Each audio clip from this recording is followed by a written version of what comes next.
turn our attention to the very latest in the world of business. The JSE is expected to move higher this morning, joining its counterparts in Asia, where risk appetite was palpable. The rand, which is a proxy of risk sentiment, was back below the psychological level of 15 rand against the US dollar in early trade, while Brent crude eased slightly but remained above the $80 a barrel mark. Matete Thulare from Rand Merchant Bank joins us now to talk us through some of the latest market moves. Matete, very good morning to you. Thank you so much for your time. The rand looks to be hanging on by a thread below the 15 rand against the US dollar mark. What's your sentiments around that?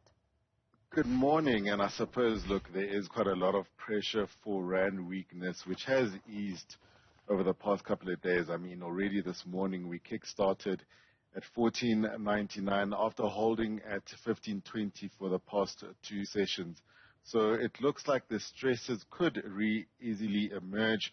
But, you know, from our sense, it feels like the worst is behind us. But look, I mean, the rand has failed at 15.20 twice now, and obviously it's a very good rand performance given the sharp global stresses that we are facing. And what we're seeing is that that 15.20 level is now entrenched as a key resistance line. And obviously the pressure has eased overnight on, you know, improving global risk appetite, whereby we even saw the likes of the U.S. President Joe Biden, as well as his Chinese counterpart, Xi Jinping, having scheduled a chat. I mean, obviously this limits trade war risks, and this is obviously a theme that we saw in the Donald Trump era, where we did see trade war come to the fore. But also, you know, the Republicans within the U.S., Parliament, they have offered to raise the debt ceiling up until December. And obviously, coupled with the decent U.S. employment data,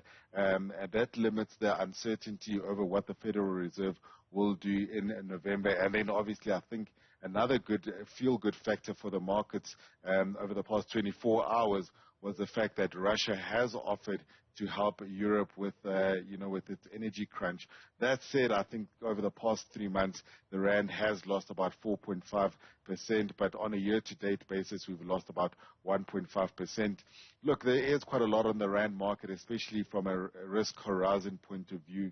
Over the last 3 months of 2021, we are still faced with the local elections, as you guys have been covering all the manifestos and what we have been seeing on the 1st of November. And then on the 4th of November, we've got new Finance Minister Enoch Godongwana delivering the medium-term budget statement.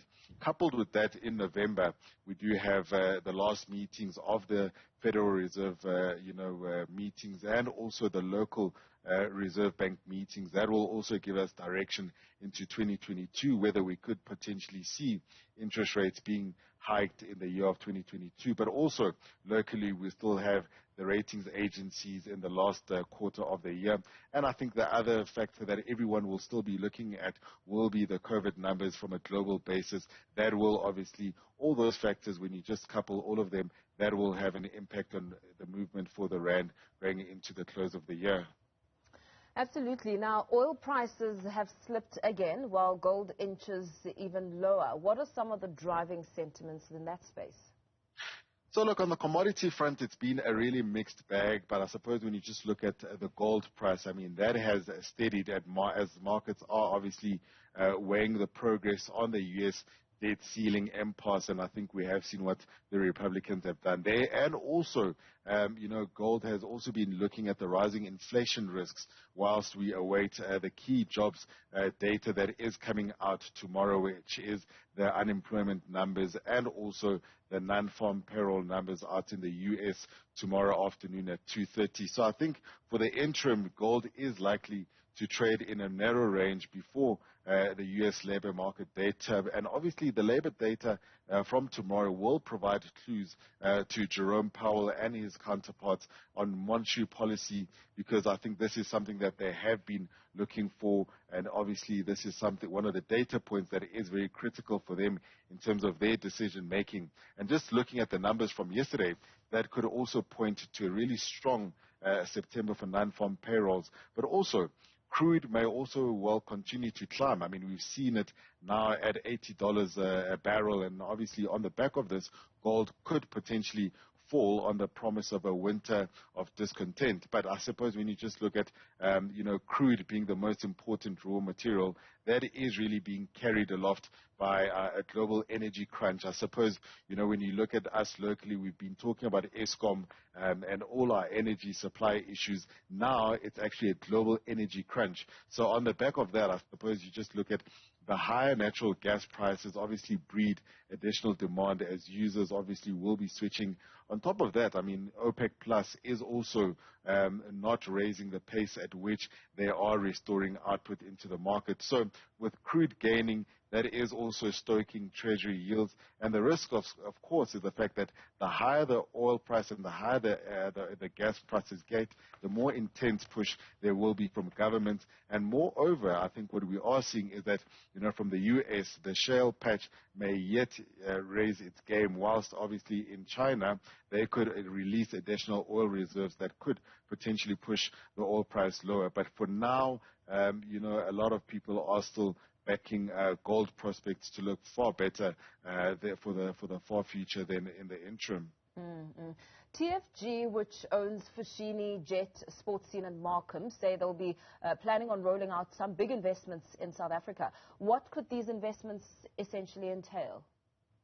Look, I think the Foschini Group, currently they employ close to about 5,000 people in their manufacturing division, and I think, they have said that they are opening up a new clothing factory in Gauteng for the hearing impaired, and this obviously will help address some of the barriers that people living with disabilities face when they're trying to find employment. So that's a big plus for them, especially by ticking the employment box. But also, they will also contribute to pushing a lot of localization by increasing the local manufacturing footprint. And they've also said they're planning to open up these 1,000 new stores in the next 3 years. And obviously, whilst this expansion plan is not all about Jet, their CEO has come out to say that probably they'll add another at least 200 stores under the Jet brand in the medium term, and it's one of the brands that has got the highest potential for expansion. Remember that TFG started rolling out Jet Home in just over 150 stores 2 months ago. And, what we're also seeing is that, they have the former Mr. Price MD who is now looking after Mr. Home as the chief executive of Jet. So, that also just gives you a pretty good sense of that the retailer has got now good insight on what works to make the homeware side of things a successful venture, especially in the lower LSM markets. And with them expanding their manufacturing capacity in South Africa, I think, TFG will produce, a lot of Jet Homes merchandise locally, and that will also make the likes of the Department of Trade and Industry very happy with their localization program as well. Vivo Energy released its third quarter trading update. What are those numbers looking like? So Vivo Energy, some people would not know Vivo, but Vivo is the Pan-African retailer and distributor of Shell and engine branded fuels and lubricants. So they've raised their full year profit guidance. Obviously we've seen the share price on the London Stock Exchange being extremely volatile. They've already alluded to the fact that they're expecting profit to grow by around 31% over the next couple of years. And the future seems bright for Vivo Energy on the back of higher cash flow is on the cards for the share price, and obviously which would feed into a higher share valuation. Like any other company, they have alluded to the fact that, the first half of last year, they were really significantly impacted by the COVID-19 pandemic, and obviously that group has then recovered quite strongly. But it looks like the market has already priced in Vivo's positive outlook, with the share price already, trading around industry multiples. However, there are also some other factors that, we are starting to look at, which we haven't considered in the short term, such as the track record of its management team. But obviously, as they come out to give us the trading update, the proof will be in the numbers that they present to us.